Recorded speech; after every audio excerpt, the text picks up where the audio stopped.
Hello, everybody, and welcome to the Downsized Dish. So this is a special edition. Usually it's one of us or the other, but we both wanted to talk to Allie today. So today we're happy to welcome Allie from Fit Flavor Fun. Allie, hello. Hello. Thank you so much for having me. Oh, thanks for being here. It's been such an exciting couple of weeks in this whole GLP-1 madness, and Allie's been part of kind of the forefront of some of this news. So we wanted to get her on. Plus, we just like to meet other creators and talk to people who are on their journeys. So this will be a combination of kind of our standard GLP-1 journey questions, as well as creator questions, GLP-1 politics, religion, blah, blah, blah, blah, blah, whatever questions. So it should be exciting. Yeah, as I said, I'm Christopher Durham. I'm Laraine Durham. And we're the Downsized. Allie, so introduce yourself, please. So I'm Allie from Fit Flavor Fun, and I am 40 years old, and I've been on a weight loss journey for the better part of my life. And when I started my GLP-1 journey last year in November, so November of 2023, I just was on the hunt for creators that were real. Like I just wanted somebody that wasn't trying to sell me something every 5 minutes, somebody that I could relate to. And I wasn't seeing a whole lot of that. And I had so many questions. So I said, hey, I already do the YouTube thing for my Canine nutrition channel. I'm going to jump on here and just tell people my story, and hopefully it'll resonate with them. Well, so I'm interested then, because I've looked at your Canine nutrition channel. So we also have another channel for our business, but has nothing to do. It's about private brands, has nothing to do with this. But it's, similar kind of muscles, right? So how was the transition from Canine nutrition over to GLP-1? I mean, obviously that's a lot of the same kind of skill sets. Yeah, I would say it's a lot easier. People are very, very passionate about their pets. For good reason, right? We love them.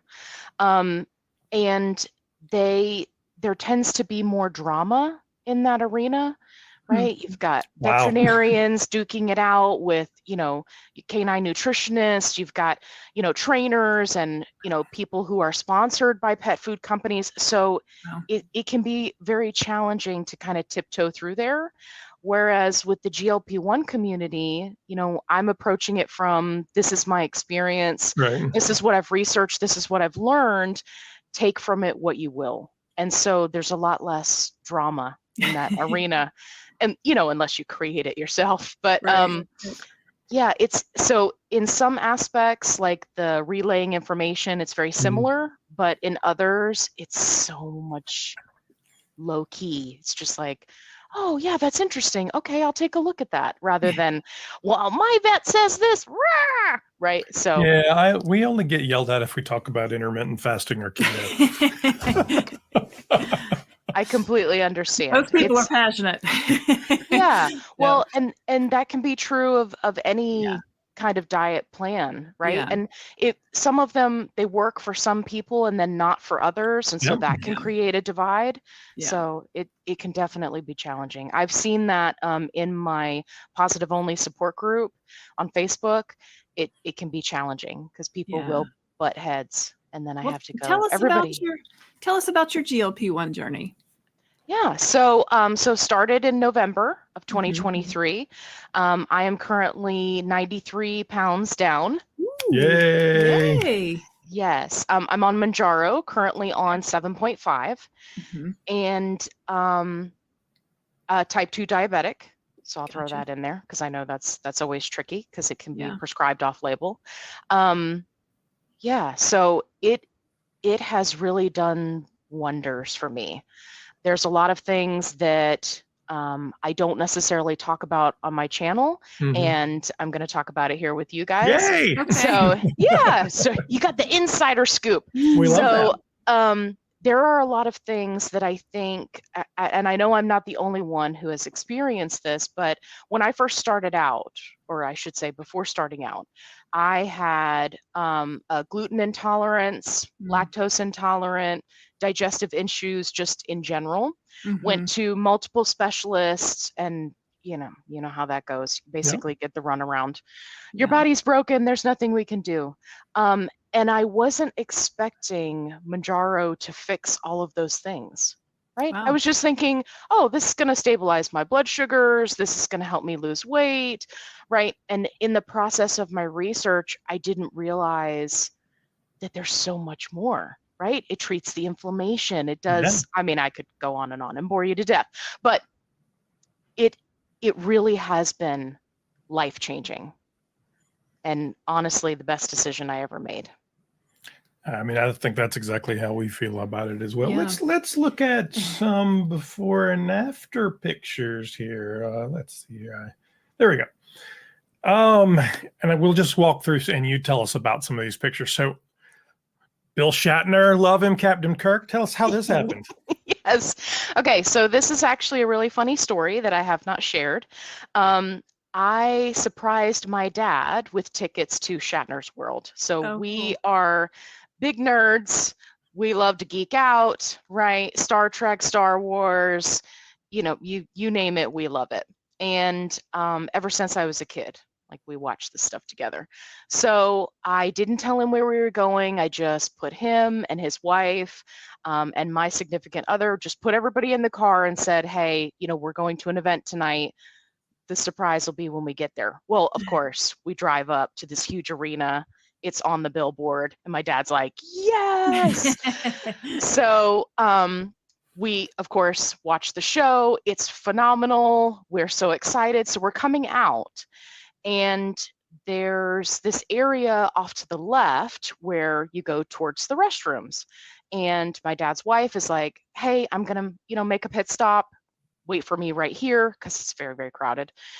So I'm looking and I see somebody with a clipboard and they're standing by an entryway. And I say, I wonder what that is. And I'm looking and I watch people walk up and they're talking to the person with the clipboard and then they're going back to that back area. And I was like, oh, I bet you that's some kind of backstage thing. Yeah. Well, as I'm watching, they set the clipboard down and walk away. Ooh. Big mistake. Yeah. I can be a harbinger of chaos. So so my dad's wife is coming out of the restroom. I grab her, grab my dad. I'm like, let's go. Follow me. Don't say anything. Be cool. Be cool. Be cool. My dad's like, what are you doing? What are you talking about? What's going on? Right. He's very structured and right. Love him.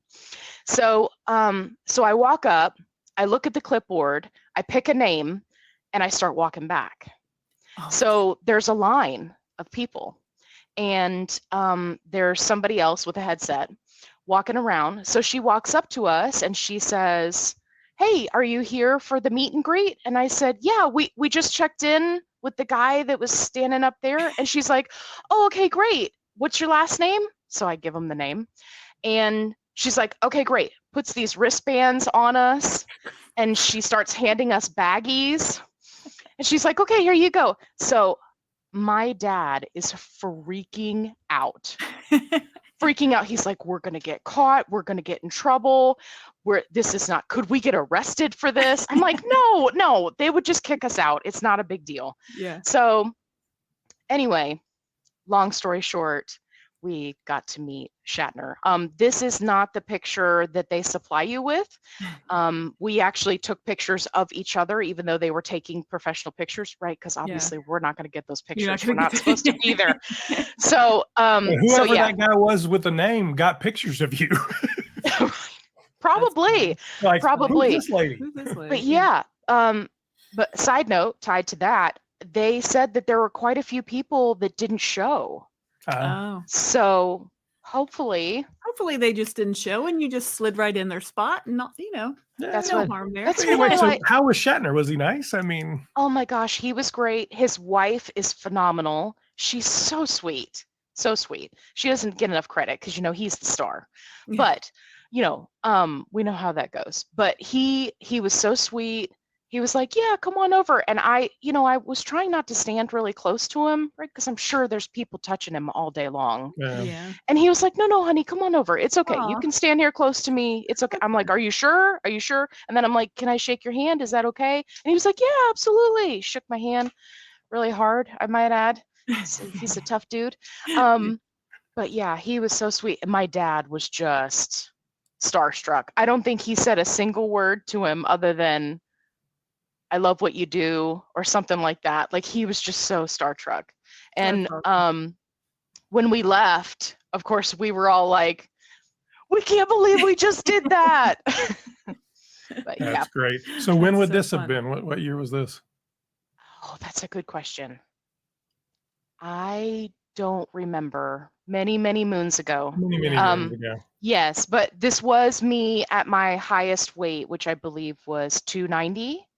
Okay. So just to give you kind of a reference point. Yeah, And I that's started cool. my journey at 285. Let's see what we have here. So that is, and these are, and you supply these. So these were on your, I guess, TikTok or your other social media. Yeah. On my YouTube channel, I did Yep. a before and after video. It was highly requested. It's one of those things where it's like, do you show your body? Do you not show your body? Right. Yeah. So, Yeah. Well, but girl, you are full tilt, and bravo, because yeah, here's well, it was one of those things where I was looking for other creators at my start weight when I first started, and I Yeah. was like, what did your body look like? What happened over time? How Yeah. was the loose skin? How did you deal with it? And I just wasn't finding those answers. So I said, all right, I'm just gonna suck it up and do it. I will be that guinea pig. So I mean, that takes a lot of courage. So bravo to you for thank you. for doing that. I had not to been, work up I to have it. not been that brave, but So if yeah. you guys haven't been to her channel and looked at this, this is a great video. Go, because it is raw and she's giving you the truth. So, Yeah. And Yeah, people, and like you absolutely. said, you're right. People are looking for that. People are looking for somebody who looks like them at the start, because people want to know, how long is this going to take? What am I going to look like at the end? How is this even possible for me? And people want to know that, yes, it's possible, and you can achieve your weight loss goals with these GLP-1s, and it's just truly amazing. We did a live stream last night, and all of these women in the comments were bonding with Laraine because they were all 5'4". Yes, 5'4" club. I'm almost there with you. I'm 5'5". Okay, well, I So I used to get be it. 5. When I was 40, I was 5'5". See, there you go. So, yeah, so I've shrunk in the past couple of years. I was 5'5.5", and now I'm 5'4.25". But that's that's that. But yeah, so yeah, I mean, I really like that you post those pictures. So I'm sure a lot of people have gotten a lot of good support from that. So that's great. So you mentioned a little bit that some of your intolerances and stuff had been fixed or helped, I guess, with the this gluten medication. intolerance went away with Mounjaro. Yeah, wild.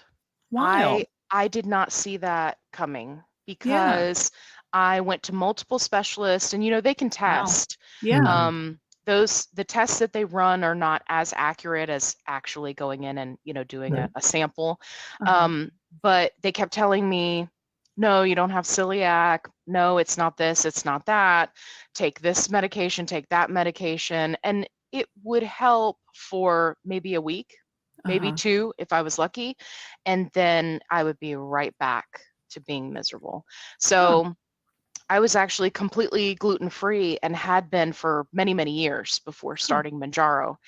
And I saw in a support group where somebody had mentioned the low-carb tortillas.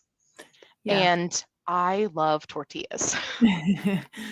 When I was a kid, I would eat my sandwiches on tortillas. We lived in California at the time, so all of my friends were Hispanic. And it's a kitty. There we go.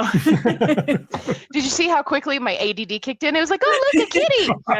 It's a kitty. I've seen your dogs walking about in yours. Yes. Yeah, I ran everybody around this morning so that they would be good, but they may pop up in the video. Well, it's raining here today, so she's inside. She's not happy. Yeah. Well, she's gorgeous. Thank you. So somebody was talking about the low carb tortillas, how you can turn them into chips, how you can use them this way and that way, and you shred them up, turn them into noodles. I was like, these people are so creative. I have to try this. So I have a gluten supplement that I can take by Gold Digest, and I didn't realize it once I had made the dish, but I was out. And I was like, you know what? I'll just deal with the consequences, which are not fun. I won't go into those. But it it was like this light bulb went off, and I was like, I ate these tortillas and I'm fine. You're fine. So Wow. that kicked me into research mode. And Uh-huh. then I found just a small spattering of people across support groups that said, yeah, my lactose intolerance is gone. I can drink Oh. milk. And Oh. and my gluten sensitivity is gone. I can eat gluten. And it just blew my mind. So I said, okay, I got a weekend coming up. I'm going to test it. And I did. I had the gluten, I had the dairy, totally fine. That's awesome. And I wish I had some sort of medical explanation for it, Yeah. right? But I don't. And I hope that it's something that they research in the future, because anytime you have to cut out a food group, it's not fun, right? Right. Gluten is in everything. Everything. Oh my gosh, like it's wild, the things that you can't eat, dressings and other things. So yeah, that was a huge breakthrough for me. That's amazing. I continue to be amazed by just how much gut health has actually been impacting us, and we never knew it. We never knew it. Right. Yeah. Right. And Yeah. now they're talking about how, it could be, your microbiome in your gut could be the reason that you're a non-responder to a GLP-1. And they're Yeah. looking at ways to correct that. Like it's all very interesting. We work awesome. with a bunch of food manufacturers on our actual business side of it, and one of them is actually the largest manufacturer of functional beverages, kombuchas, kefirs, all Yeah. these sorts of things, Love actually in those. Asheville, North Carolina. And they have just commissioned a study through the University of North Carolina around their beverages and GLP-1. So they're actually studying it through the university because they think Interesting. that there is a combination that's potentially helpful. And they don't want to just say it like a Sure. Kardashian, right? Yeah. Don't even get me started. Yeah. So and he and I are good friends. He called and he's like, "What do you think?" I'm like, Why not? "As long as you go do the research and you trust it and it says what it says and you, okay, great, yeah, sure, why not?" Yeah, I love that. Yeah, I feel like I have not to your level of gluten, but just a sensitivity to it. And I haven't really like pushed the limit on it. Like I've eaten a piece of toast here and there. Sure. And with the milk too, like sometimes we make creamy shakes with Fairlife milk, and I've always been cautious about, is this going to upset my stomach or not? So that's good to know that this has helped you. I've been afraid to to push the limit, but yeah, maybe I will. So did your doctor recommend Mounjaro to you, or did you ask him to put you on it? Yes, actually, so my original doctor, who has since taken a break, so she actually prescribed it for her mom. Her mom lost, I think it was like 45, 50 pounds, got her blood sugars under control. So that prompted her to really start researching. And so she was the one who recommended it to me. And at that time, I had done some very minimal research, right? The medications had been on the market for well over a year at that point. And I was like, well, what about this? What about thyroid cancer? What about blah, blah, blah, right? Just the things that I had heard of. And she went over all of the research with me. She's so detailed. Love her.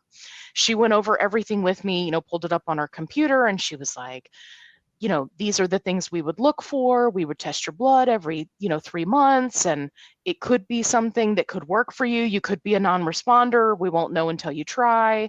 You could be on it for life, or you could come off of it, right? She covered everything. And I wish that more physicians did that. Yeah, absolutely. Yeah, so I guess, and you've been on 7.5, you must be kind of holding at that dose. How's your progression up through the doses been? Yeah, so I stay on each dose as long as it's working. And by working, Yeah. I mean I'm losing weight, appetite suppression, increased satiety, right? Yeah. All of the things. Mhm. Even if it's just 0.1 of a pound, I will stay on that dose. Interesting. And I lost 38 pounds just on 2.5.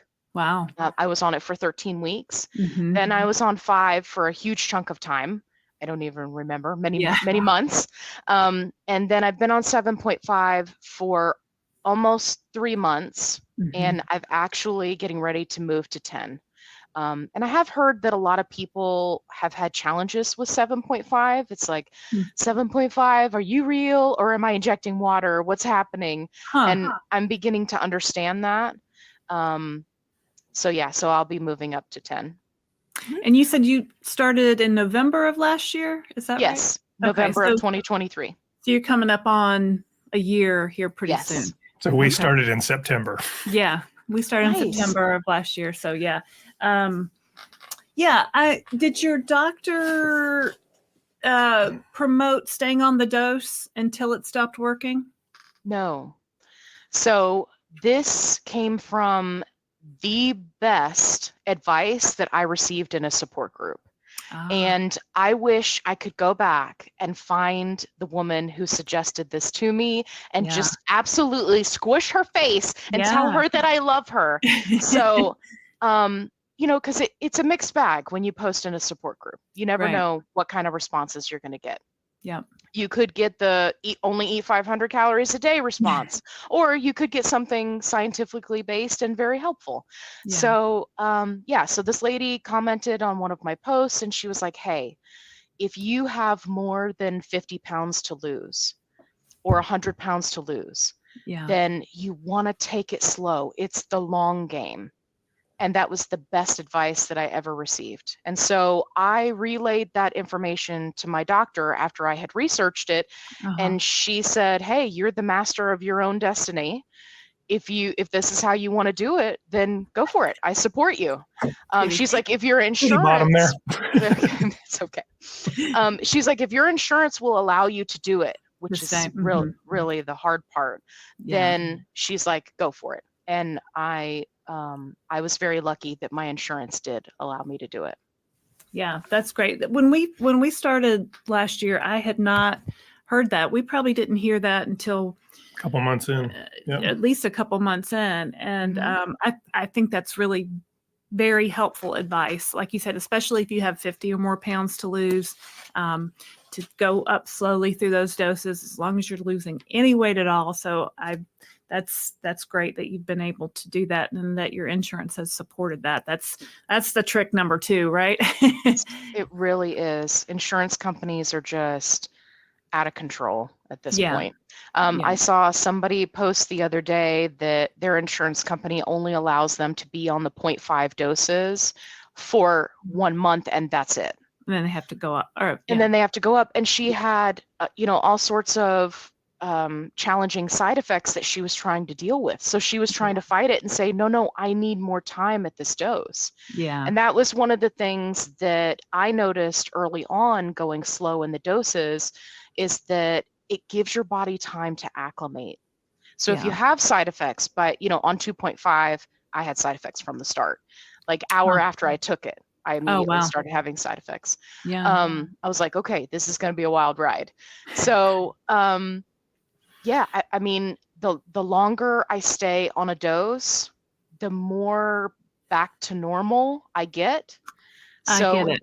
I eventually reach a point where I have 0 side effects and I just feel great. And I imagine that that's what maintenance is going to be like. Yeah. So let's talk about your side effects. What side effects did you have right off there? So right off the bat, fatigue is my biggest one. Yeah. It usually lasts 2 to 3 days after the injection, and I am completely down for the count. I'm talking staying hydrated, Netflix, don't ask me to do anything. Don't invite me to go out anywhere, because my answer is no. Yeah. The dogs are like begging me, like, please take us out. And I'm like, can you just wait a little while? I just need to take a nap. Mama's tired. Yes, please. Unfortunately, they have all learned the phrase is mommy doesn't feel good. So they all understand what that means, and they like sulk over in the corner and lay down. They're like, fine. So fatigue is my big one. And then also whenever I go up in dose, I get joint pain in like the major joints. So shoulders, hips, a little bit in knees in the beginning, although it's mostly just been hips and shoulders. And I can't explain that. I don't know what it is. All my other joints are fine. Interesting. Side note, an endocrinologist said that the fatigue comes from the medication kickstarting your pancreas. So I try to use that as a reminder. I tell myself when I'm laying miserable in bed, I'm like, at least my pancreas is working. This means it's working.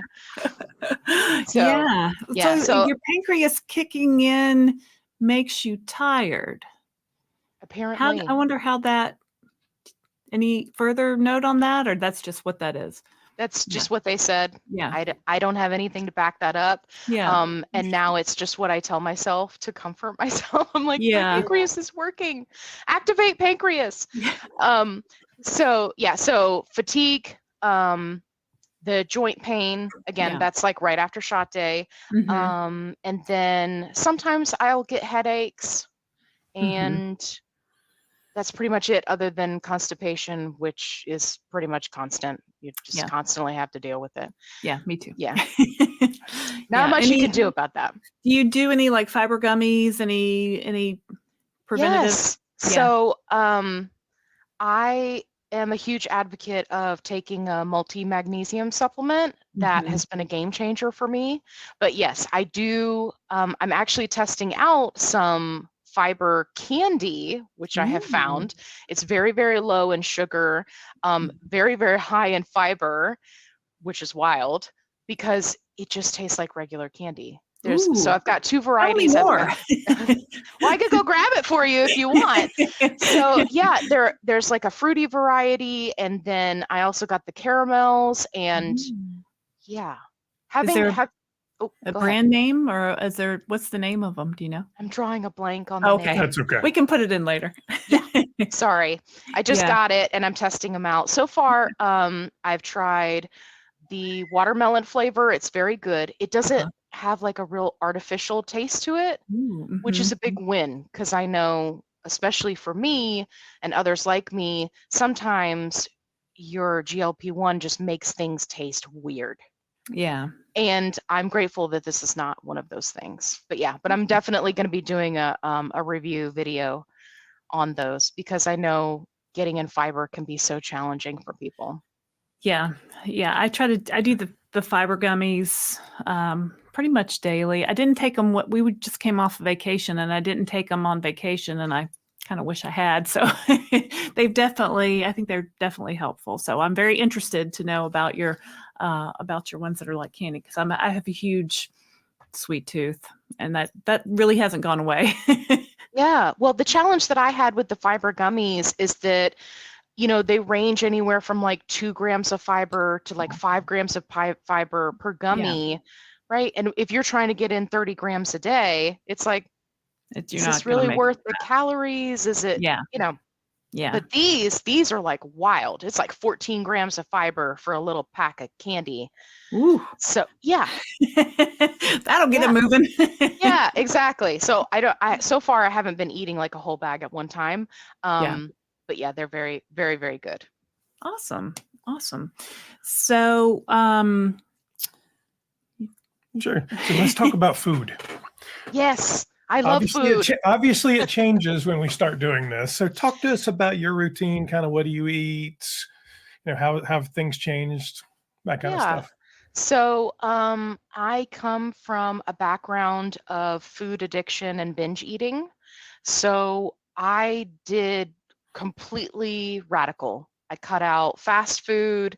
I cut out sugar. I lowered my carbs. I did not go, super low carb, Yeah. but I was more conscious of the types of carbs that I was eating and how much.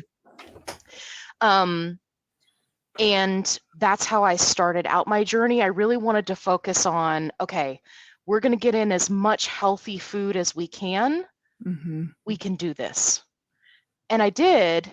And then I was able to slowly start incorporating those, like cheat foods, right, that people think of, and like fast food and stuff like that, back into my life, but in a much more reasonable way.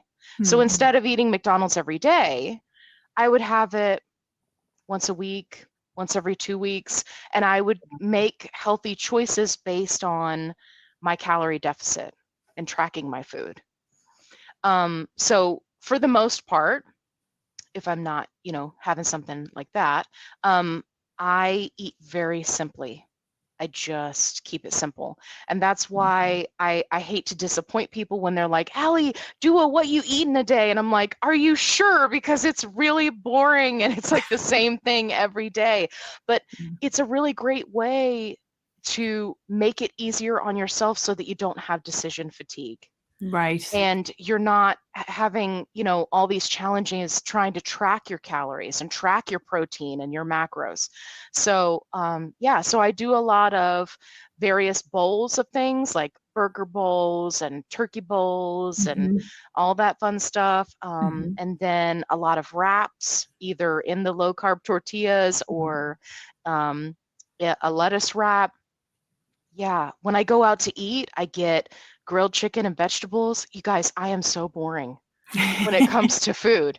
But it has really helped me to kind of rein it in. And now I have this new relationship with food where it's not controlling me. Yeah. If I have a bad day, I go outside and play frisbee with the dogs. I'm not like, I've had a bad day, I need to order, 3 meals worth of food from McDonald's, which was the struggle that I had before.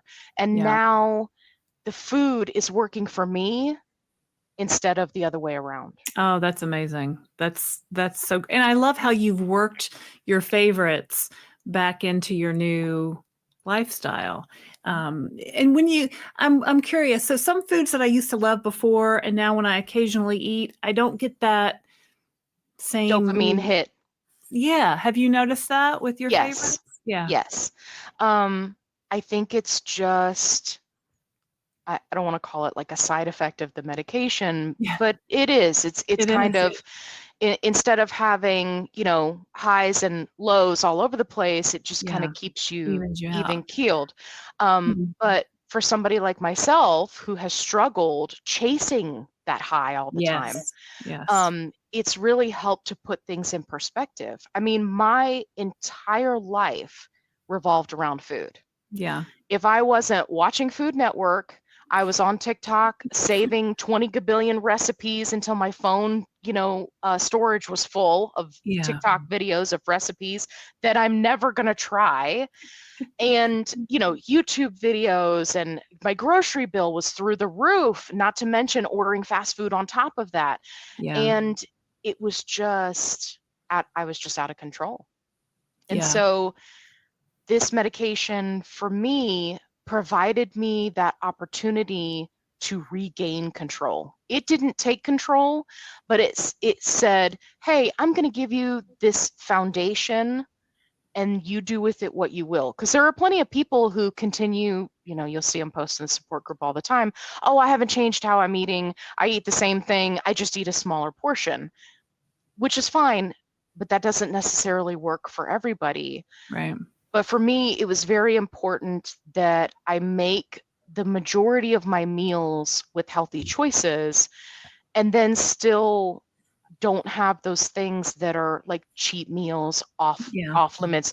I'm going to restrict and just not have it. It's going to never again. I'm never eating a carb again. Right. Like, it's very challenging to live your life like that. For sure. I mean, social interactions become so much harder. Even just now, I choose not to drink alcohol while on my GLP-1. Yeah. I know there are some people who can, and it works for them, and there are others who get, really sick. Yeah. I don't want to find out which group I fall into because some of the accountings that people have had in the support groups are alarming. So, but it slows down your metabolism, and I'm like, okay, so how am I going to navigate these social settings where everybody's having a drink and they're like, yeah, come on, drink, I mean, we've been dealing with peer pressure since we were in middle school. Of course. So it's one of those things where when it's a regular part of your life and then you change it, you're like, how do I navigate this? And I think that going back to what you were saying about the dopamine hit, you take a step back and you go, I don't feel that feeling like I used to get. Yeah. And what do I do with that? So that's one of the reasons why I think it's so important to really sit with those feelings. There's the psychology degree coming out. Yeah. And really listen to yourself and have a real conversation with yourself about those feelings. Because for many of us, like myself, who had, disordered eating previously, that is all new, and it can be very scary when you have that crutch and then you no longer have it and you're like, now what do I do? Yeah, I see a lot of people in support groups talking about that. So, for example, with anxiety, I have all this anxiety, and I used to drink or binge eat, and now I'm not doing those anymore, and now I have to sit with those feelings. Like, Yes. how do I process those feelings? So it's something that I think as overeaters, we haven't done. So it can be very maybe painful or eye-opening. Yeah. Why am I reaching for that glass of wine at 5:00? What feelings am I having? And now that I don't want that or need that, how does that feel? It's a whole new ball of wax, right? Right. And it's like, what do I do now? Yeah. That's one of the things I see people post all the time. It's, I'm not excited about anything. What do I do now? Yeah. And you have to, find something else, like right, playing with your dogs or going Mhm. for a walk or some other Positive activity other than activity. eating or drinking. Yes. Yeah. Yeah. Interesting. Well, I tell people all the time on these groups, this is not a diet. If you think this is a diet, you're approaching it wrong. This is a medical treatment for obesity and or type 2 diabetes. It's a medical treatment. So you got at least a year, 2 years for a lot of people where you're going to be heavy into this, maybe forever, who knows, that you're building better eating habits. You're working on yourself. You're Yes. all these crazy things. Well, so talk about a little bit, because I know I've seen you talk about exercise and stuff too. So talk to me about that. So I took a little bit of a different approach when I first started out on the medication because I was at a higher weight at 285. My concern, both being at that weight and my age, was if I start hitting this hard at this weight, I might injure myself. I might, put more strain on my joints. So for me, it was really humbling to say to myself, okay, I need to get in movement, but I need to be careful about what I'm doing. So it was a lot of walking.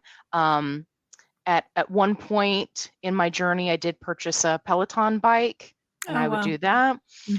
Resistance training, right, which is just, I just have like the little weights, and I do it at home. I don't have like expensive machinery or anything like that. And for me, it was really, in the beginning, it was a promise to myself to do something, because I am very much the couch potato phenotype. Like Netflix and chill, sign me up. So so for me, it was a promise to myself to get up and do something, even if it's just taking the dogs out and we're going to play frisbee for as long as I can in the blistering heat. I would do that. And if that meant it was 10 minutes and then I was exhausted, then I got my little check mark for the day. And I was like, you know what? I got up and I did it. And then other days I would be super fatigued and I would do nothing. And I told myself, I'm not going to beat myself up Right. Oh, because that's I'm great. in this for the long game. Right. And eventually I will reach a point where I can do the things that I want to do. And I can tell you at 93 pounds down, I'm at that point now. Yay. I can That's do the amazing. things that I want to do. Like it's That's made a huge difference. That's such a great mindset tip to give yourself that grace when you are having those days when you're fatigued, to say, okay, I'm going to listen to my body. I'm going to do what I can do or not do, what I can't do. So that's Right. awesome that you were able to recognize that. And I'm sure you see it in the groups too, is there's these people that have just started and they're like, I'm going to lose 30 pounds this month. So I'm walking 10 miles a day. Blah, blah, blah. They hit it too hard. And I'm Yes. like, take the medicine, let the medicine do its work and do what you can. Yeah. Yeah. Because And the many real goal is times, long term. yes. And many times they have to find that dose that works for them. Mhm. Yeah. Not everybody is as fortunate as I was that, an hour after taking 2.5 for the very first time, it kicked in and I was like, wow, this is going to be a wild ride, right? Some people, they have to reach that dosage, right, Yeah. that it starts working for them. And I know it's so easy to get frustrated because many of us come from a past of dieting and beating ourselves up and saying, oh, I'm a failure because I didn't go, meet my 25,000 kabillion steps today, right? Like we set these goals that are so high. And I blame diet culture for that. Oh, absolutely. Lose 10 pounds in 3 days just by doing this diet, right? And it sets up that expectation. And Yeah. so then when people don't have that, they're like, what am I doing wrong? Well, in actuality, you're not doing anything wrong. Losing half a pound in a week is perfectly healthy Yeah. and okay, as it turns out. You didn't do something wrong. Or zero, hitting a stall, perfectly normal and natural. Right. Your body has to have that catch-up time sometimes. Exactly. And that's where I am. So, I mean, I started at 265 point something, and I'm at 209 right now. So, my goal You were weight's 280 something. I'm 286. Sorry, I don't even remember. He 286. never remembers the exact It's on my number. phone. I know It's on the my app. exact I have a number at all spreadsheet. times. Yeah. I have Yeah. an app. It's all on the app. Anyway, 286. So my goal weight's 190. I'm about 19 pounds away. And these last 19 pounds have been the hardest 19 pounds. Yes. And people say, well, aren't you worried you're stalled? What are you going to do? I'm like, you know what? If I wake up every week and I'm just maintaining 78 pounds lower than I was, I feel like that's a win. Yeah. It is a win. Because the longer I'm keep this weight, taking I it. feel Yeah. like I'm good. So do I Yeah. want to lose the other 19? Absolutely. And I think I'll get there. But I'm not panicking.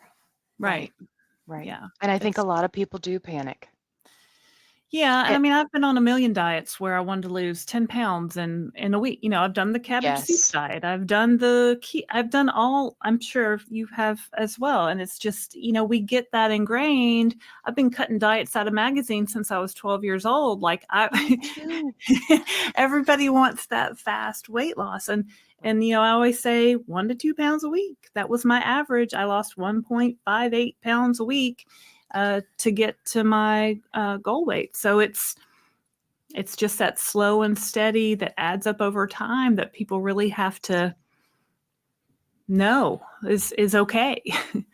So yeah. How many more pounds do you want to lose, Allie? Are you close to your goal? That is a great question. I don't know. Okay. So one of the things that was really challenging for me before was, setting a goal weight or setting, oh, I'm going to be this many pounds, right? And part of the challenge with that is that I was always disappointed, right? Because you go up and down dieting. Yep. So I said, this time's going to be different. I have, a range of BMI that would be normal, right? Yeah. We all know BMI is not perfect. Right. But I think that I'll figure it out once I get closer to that point. Right now, I'm just winging it. Yeah. All right. Nothing wrong with that. Then, Yeah, it kind of, for me anyway, it kind of takes the pressure Takes off. the pressure off. Yeah. Right, because now, okay, so I get myself a reward every 10 pounds that I lose. And Awesome. then I also have like smaller goals. Like the Uh-huh. first one was 40 pounds before I turned 40. And then the next one was 50 pounds. And then the next one was 70 pounds. And then now the next one is 100 pounds. So, and then I get myself a gift then too, because I mean, we all love to go shopping. Yes. So for me, it's about all the success along the way. And that's what I try to focus on. I That's know that awesome. Yeah. for some people, having like a set goal weight is important to them. Yeah. But because of all of my past disappointment, I just said, you know what? I'm just going to do it different this time. We're just That's so going to great. go Yeah. until we. I love that mindset. That's, I mean, and that's, I've been a Weight Watchers follower for, forever. And they recommend exactly that, setting the small goals, rewarding yourself with non-food Yes, non-food, rewards. right. Yes. The manicure or the bubble bath or the read a book or and so I love that you're doing that. I always tried to do that, but I always got so caught up in, Weight Watchers says my goal weight is this, and I want to get to this, and I could never get to it. Right. So those small, I would get so frustrated with those small goals. So I'm so glad that you're able to do that with this. And I think when I started the medication, I just, I wasn't sure. I thought, oh, this is going to be like, maybe it'll work, maybe it won't. Right. I'll try it. I've tried everything else. Why not? And so I think I was just amazed at the consistent losses. But I love your idea of you'll know when you get there. And I'm sure you have a range in mind. Yeah. And I'm not even really sure. I mean, I say that I'm in maintenance. I'm kind of hovering around, this one weight for a while, but maybe I want to lose, maybe 5 pounds up, 5 pounds. I'm not, I don't know. And I think it's great that we don't have to set it in stone. It's not something that's in stone. So I love that. So the fun question is always, you've lost weight and you have all these clothes. So have you gotten rid of clothes? What have you done? How have you, because, Yes. So this is one of the things that can be challenging because I have clothes, and we all do, that we have all these memories of, and that were important to us. I have saved some of the largest clothing that I've had for a YouTube video at the end. So I have that set aside. But most of the items that I felt that I could let go, I donated, not to Goodwill, by the way, side note. Don't donate to Goodwill. So but it was hard because there were some items where I was like, do I keep this? Do I not keep this? What if I gain the weight back? What if my insurance stops covering it tomorrow and I have to pay $1 gajillion? Yeah. Right? It's all the anxiety that's wrapped up in that. And there are some items, like a lot of my geeky shirts and tie-dye with the dragons and things that I just love, I'll be keeping so that I can sew them and make them smaller because nice. I just love them. But yeah, I got rid of, I want to say it was at least 4 bags of clothing so far, just because I couldn't wear it anymore. It was way too big. Kevin, now is really not a good time, baby. That's okay. I'm crying. So I've gotten rid of a bunch of clothes, and there are some that I'm holding on to. I'm trying to save as much money as possible so that I can really blow it out at the end and get a whole new wardrobe. Yay. But that can be challenging, and I know it's more challenging for people who work outside of the home. I'm lucky enough to work from home, so I can get away with wearing pajama pants, which I'm wearing right now. Good for you. Yeah. So have you bought in between sizes as you've gone down? Yes and no. So for some items, yes, so that I could go out in public, Right. and not look like, I was swallowed up by fabric. Yeah. So yes, I have purchased a couple of pairs of jeans as sizes went down, and Mhm. then a couple of shirts that were more flowy and, could be worn longer. I've Yeah. just been more purposeful in what I was purchasing. So, but yeah, I try to do as minimal as possible. Side note, I have been buying a lot of purses because that has been like my, every 10 pounds kind of thing. So I'm Ooh. like, oh, I'm going to space this out. So I'll get all the purses, right? Because I don't have to fit those. And Yeah. so now I've got like this whole contraption in my closet with all these purses in it in various color. It's been a lot of fun. I made a Do you video have a on it. favorite brand or style that you like of purses?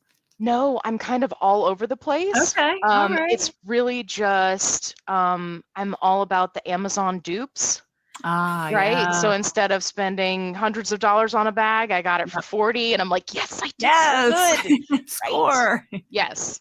Yeah, that's awesome. I love a good dupe. Yeah. Love a good dupe. So good. So let's talk about your YouTube channel. So Yeah. Fit Flavor Fun. So how did this happen? Tell us about it. So, I really just started out wanting to talk about my own experience because, as we all know, everybody's experiences are so vastly different. And, some people it doesn't kick in until much higher doses. Some people they respond immediately. Some people are somewhere in the middle. And so, in my search to find somebody who was my size and really putting it all out there, and again, not trying to sell me something, I just couldn't find what I was looking for. And I said, you know what, I'm just going to jump out there and do it. I'm just going to do it. I'm going to talk to people, and that's what I do. So I like to say that my subscribers they're like my friends, my family. I'm just telling it like it is. Yeah. And that doesn't necessarily resonate with everybody. And some people, disagree with me and they get upset, but those make for fun videos too.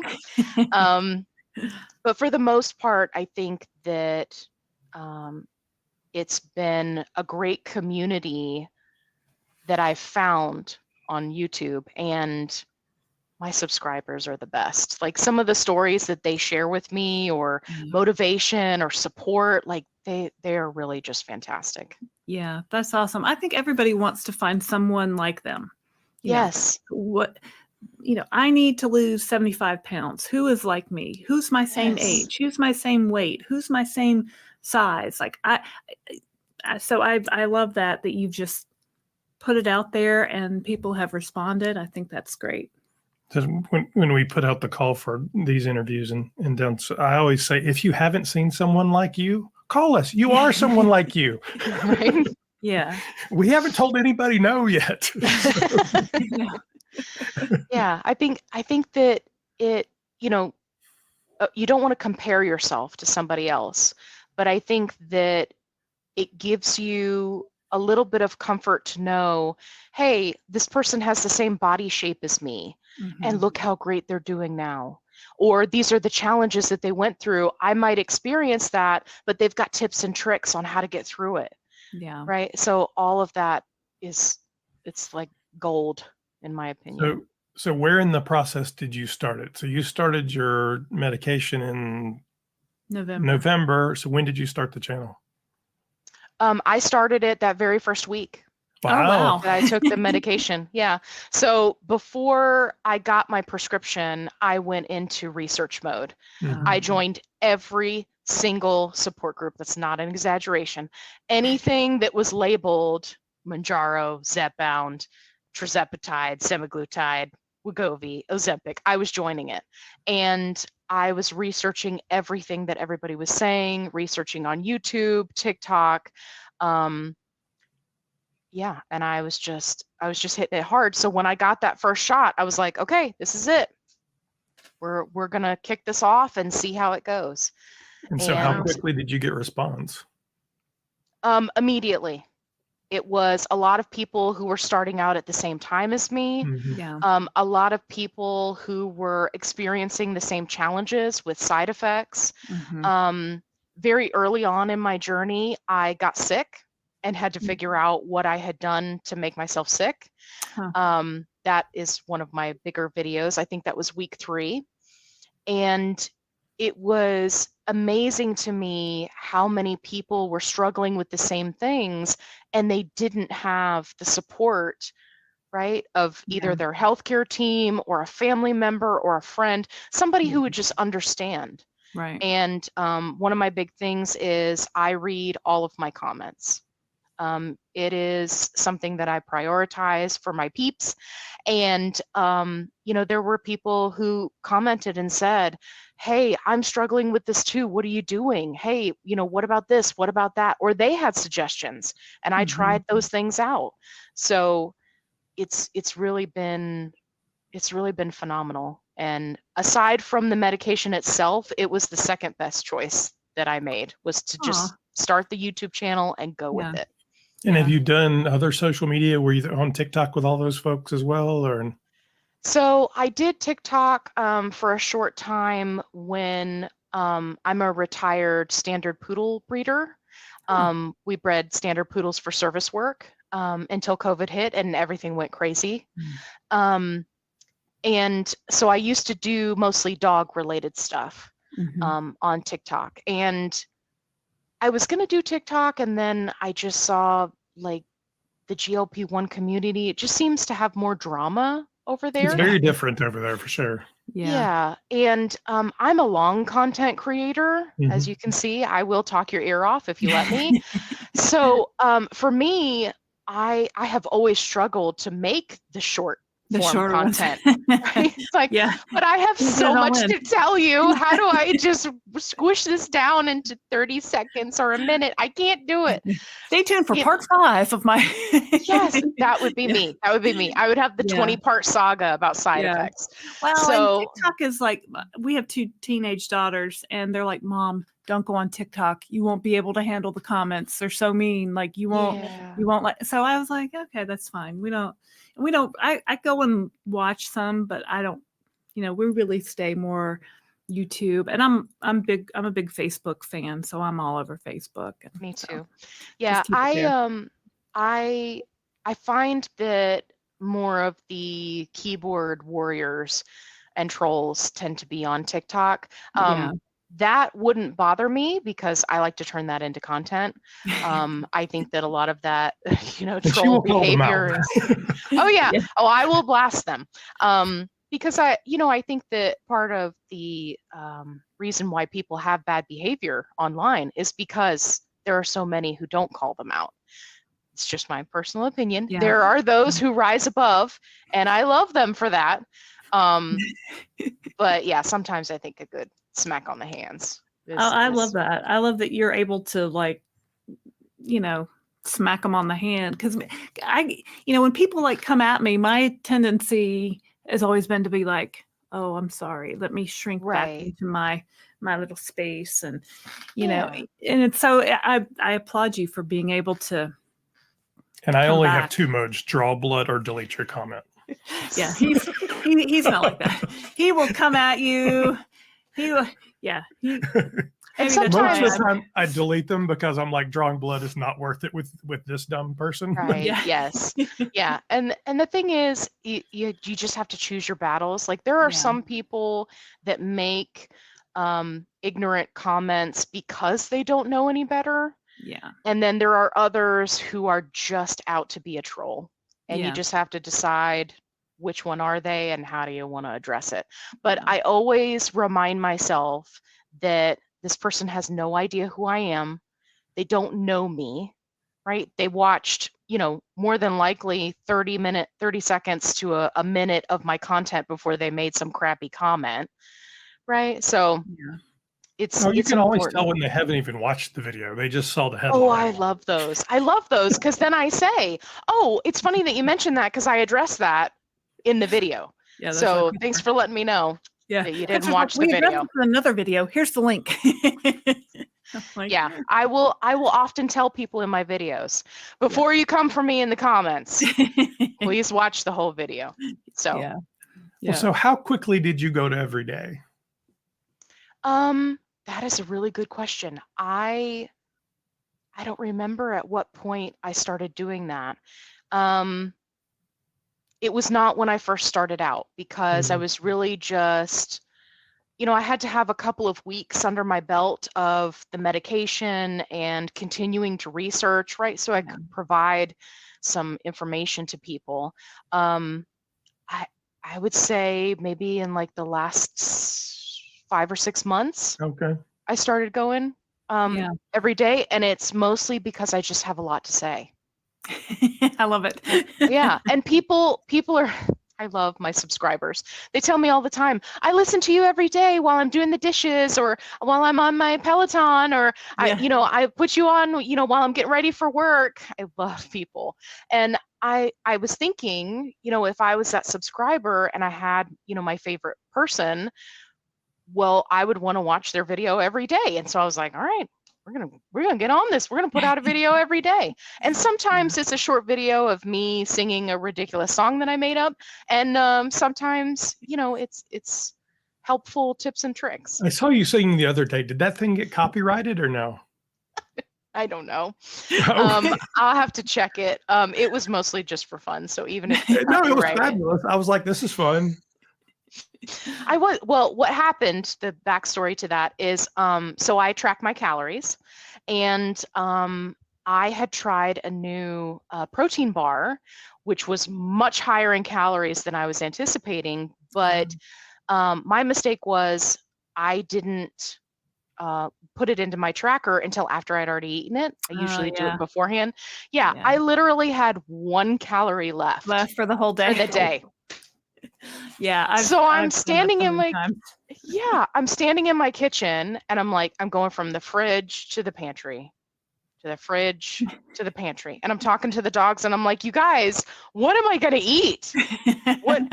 And I usually don't, I'm not real nitpicky about like fruits and vegetables and things like that. So I don't want to make it seem like I was, hard on myself about 1 calorie, but I was just kind of being silly.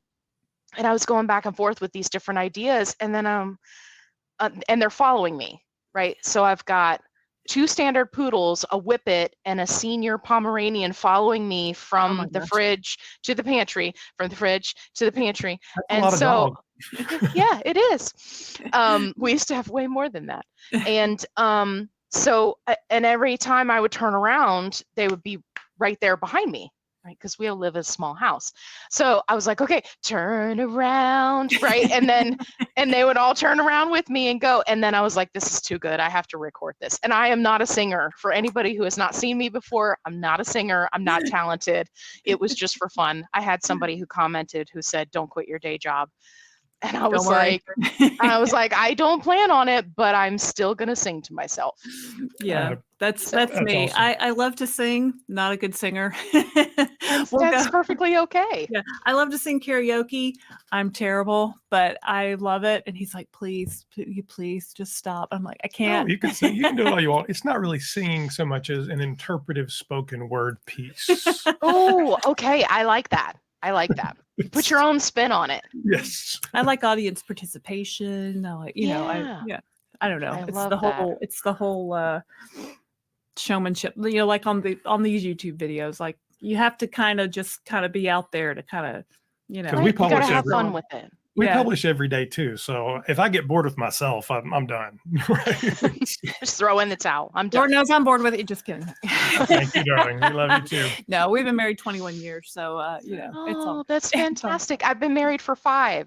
Yay. Oh, yay. yay. Yay. Yeah. It's a journey, as Christopher Yes. says, or it's an adventure. It is. It is. So let's talk about the last few weeks of GLP-1 news and all that. Yeah. Kind of came out and just broke some stories. And so talk me through all of that. So there was a member of my Facebook group, my support group, that posted, and she was concerned that she had received like a scam that was asking for her medical records, and it was on Eli Lilly letterhead. So I immediately went into research mode because my thought was, okay, this is either a scam, in which case I need to make Eli Lilly aware that this is happening, or it's not a scam and this is problematic, in which case we need to make the public aware. Yeah. So I went into research mode, spent an hour on customer service. They had no idea what it was. And it turned into this whole, saga of videos where I was giving people the updates, and people started to share it, of course, in the other support groups with other creators, and it just took off from there. Yeah, we heard it. The shot heard around the world, I guess. Yes. And I think that anytime you're talking about someone's medical records, right, and it potentially being a scam, people perk up and they listen, right, because it's important. Yeah. So for me, even though a lot of other creators kind of took it and ran with it, many of them said it was a scam, many of them said it was real. I was still holding out to hear something official from Eli Lilly, and they were giving me the runaround. So it was, I kept trying to prompt them to email me and let me know, right? So I'd have it in writing. And they would email me and say, in all the official email, thank you for your letter. Yes, right. Thank you for reaching out. And then they would say at the bottom, call us for the update.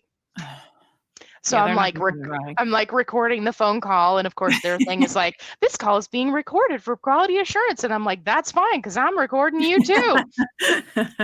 So, and customer service is super friendly. They were all very, very nice. So I don't want to make it sound like I'm, talking smack about them, because they were very kind.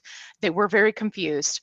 And to give you the final update, guys, come on.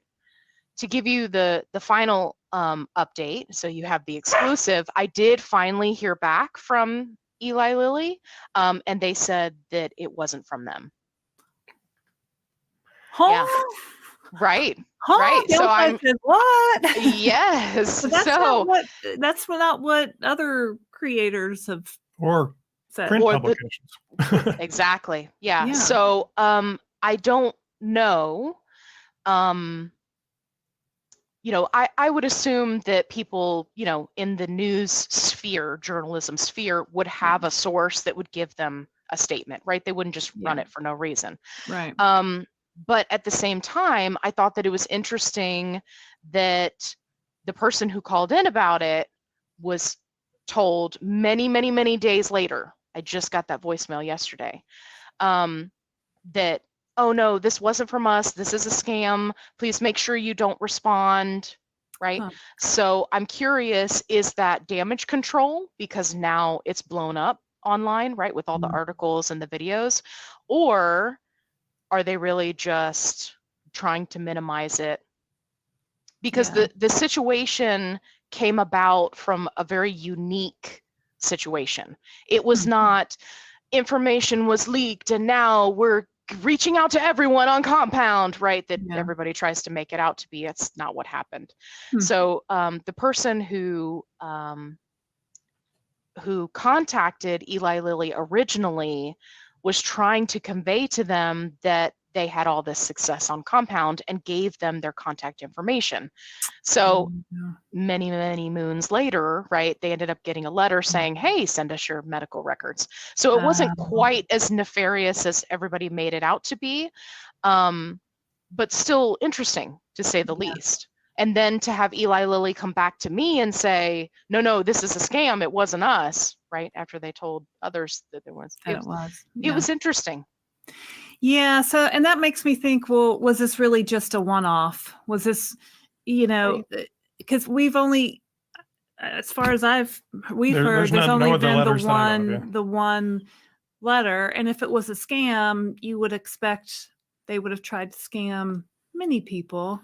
Yes. So, and if it was Eli Lilly, why were they, to what end? And have they done this to other people and we just don't know? Like, so many questions either way. But I mean, it read to me like somebody was answering it from their desk and hadn't talked to anybody else. No marketing, no lawyers. They were just like, yeah. Yes. Yeah. The verbiage was suspect. It was, certainly not a document that went through their legal team No. or anything.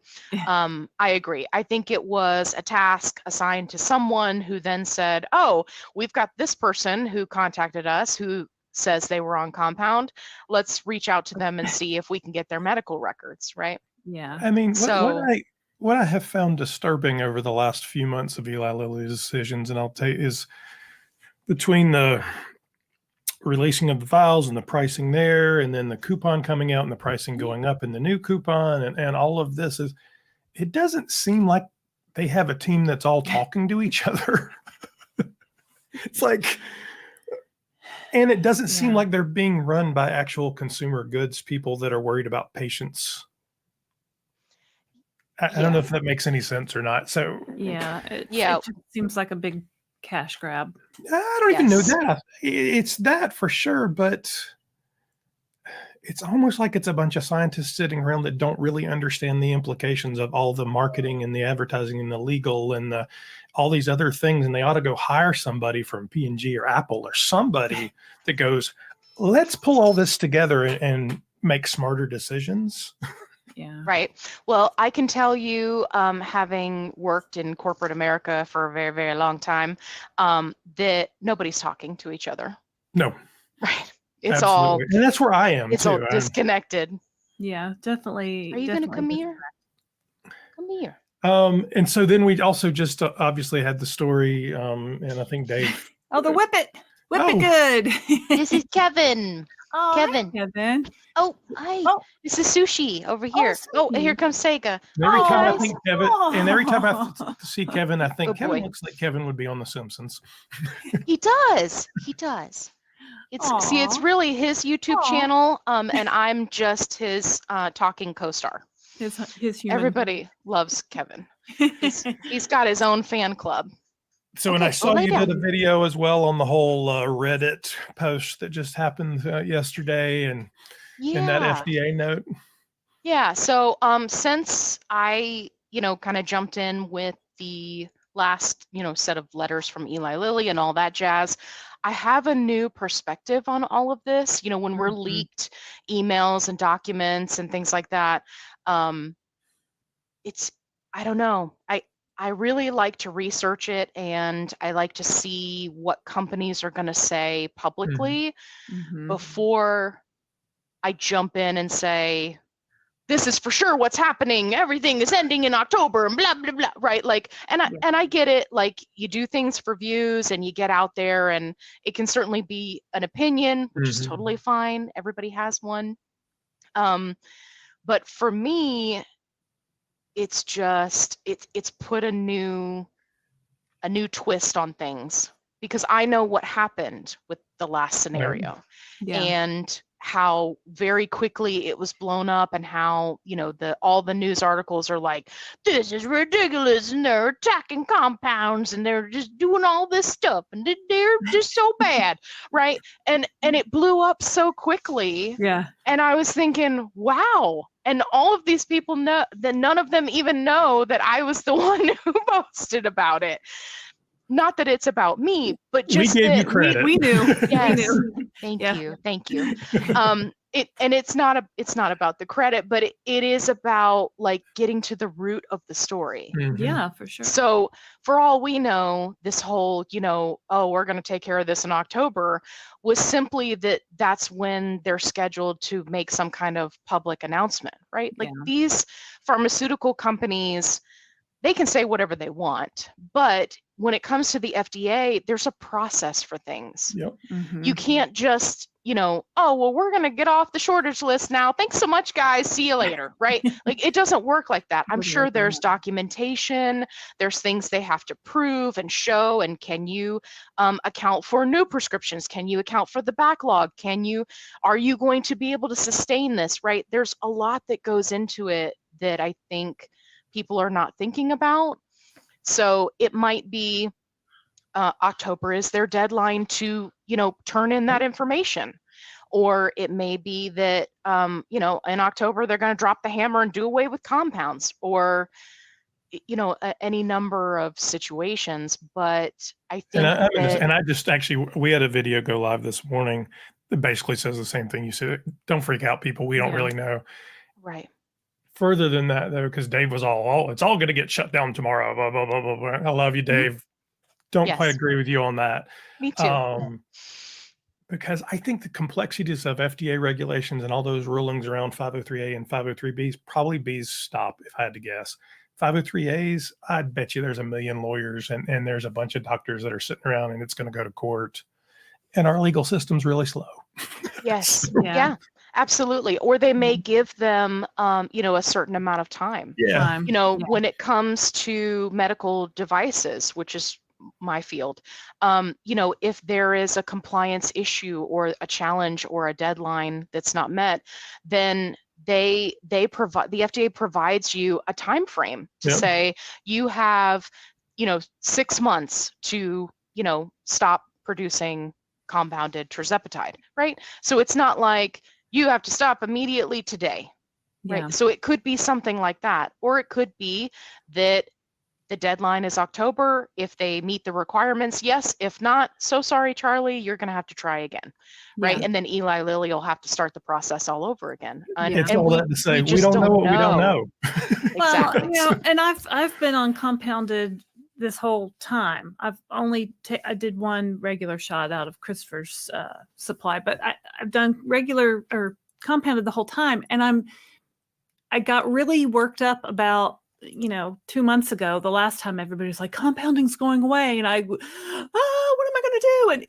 and I'm, what? I'm not going to get worked up about it. If whatever happens, we will deal with it and move forward. But I can't get terrified every time somebody gets a weird email with a weird line. Like, it's just, it's not, at this point, it doesn't mean anything. So right. And it's not like there's anything you can do to change it. Right. And that's what I tell people. If you have a plan, whether it's to, switch to semaglutide, which will still be in shortage, or if you're, going to try to go the Eli Lilly direct way, or use a coupon, or start a YouTube channel, make lots of money so you can afford your compound, right? Or name brand, whatever the case may be, it's important to, like you said, we don't know what we don't know, but have a backup plan. And that, I think, provides people a lot of comfort. So that's why in my video about it, I said, talk to your provider about a 3-month supply if this is something that's stressing you out. A lot of these telehealth companies are offering options where you can get more medication and prepay for it, right? Through, Klarna and, PayPal and things like that. So you can make payments. And I think that there's going to be more leeway for things like that, right? It's like, potentially what they could say is you can fill the prescriptions that you have for this amount of time. So if you got in with your provider and you're like, I want to buy 6 months worth of prescriptions, but charge me every month. That could work. And that's purely speculation on my part. I assure you that they're going to get as much as they can. So. And as they should. I mean, they're providing hope to so many people. Who can't get it through their insurance companies because their insurance companies are dummies. Right. That's just my opinion. No, our insurance doesn't cover any weight loss medication. So here we are.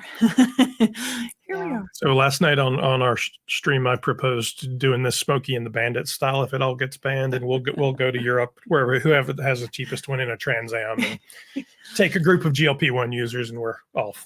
Add lots of volunteers. I love it. That's fantastic. We're all going to go to Germany. I don't know that that's legally possible, but but who cares? It sounds good, right? Yeah, it sounds fun, right? I just want the Trans Am and grow a mustache. It's all good. So this has been a fabulous conversation. To close up, then, what advice, what tips, what would you like to leave people with about these medications and your experience? So the biggest thing that I like to tell people is it's the long game. Whether you are, you're having challenges finding the right dose that works for you, whether you're just starting out or you're thinking about starting out, it's important to have those realistic expectations from the start. Whatever the case may be, right? You're not going to know until you try. And to also keep in mind that their GLP-1s, like they are just exploding. They're exploding right now. Like we've got so much more that's in the pipeline that's coming, right? And so even if you find something that doesn't work for you now, or your insurance won't cover it, or compound goes away, whatever the case may be, do not lose hope. That's my biggest takeaway. Yeah, that's great advice. I think that's fabulous advice. Well, There Allie, is so much coming. There is some, and Yes. we've all reported on it. There's so much in development. This is such a huge billions and billions and billions of dollar industry. So yeah, the companies are going to be all over this. And the more we learn, the better they're going to get.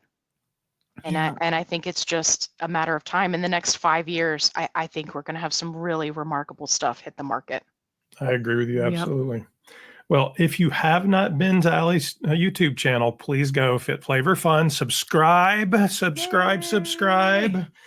Yeah, wherever it is down there. It's been Laraine, why don't you invite people to join us too? Oh, yeah. If you'd like to come on The Downsized and share your story, like we just talked here with Allie, send me an email to ldurham@folio28.com. We'll get you set up with a time, and you can be on The Downsized Dish, as we like to call it. Right, Christopher? Absolutely. All right. All right. So that's been us for today. Thank you for joining us, Allie. Thank you, Allie. Thank I'm you so much Christopher for having Durham. me. I'm Laraine Durham. Please like and subscribe to all of us, and we'll see you next time. Thanks, Allie. Thanks. Thank you.